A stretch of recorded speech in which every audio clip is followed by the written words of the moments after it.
Candide, written by Voltaire, narrated by Michael Scott, produced by thoughtaudio.com. Chapter 1. How Candide was brought up in a magnificent castle, and how he was driven thence.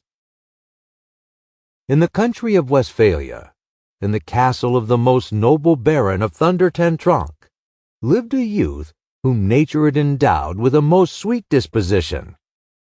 His face was the true index of his mind. He had a solid judgment, joined to the most unaffected simplicity, and hence, I presume, he had his name of Candide.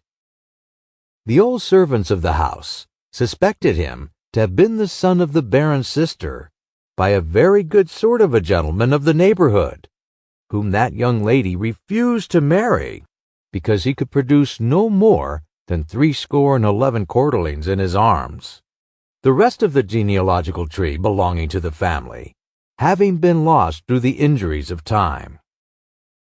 The Baron was one of the most powerful lords in Westphalia, for his castle had not only a gate, but even windows, and his great hall was hung with tapestry.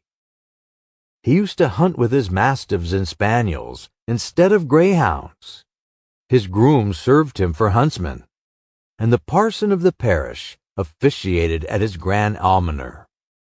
He was called my lord by all his people, and he never told a story but everyone laughed at it. My Lady Baroness, who weighed 350 pounds, consequently was a person of no small consideration, and then she did the honors of the house with a dignity that commanded universal respect. Her daughter was about 17 years of age, fresh-colored, comely, plump, and desirable. The Baron's son seemed to be a youth in every respect worthy of the father he sprung from. Pangloss, the preceptor, was the oracle of the family, and little Candide listened to his instructions with all the simplicity natural to his age and disposition. Master Pangloss taught the metaphysico, theologo, cosmolignology.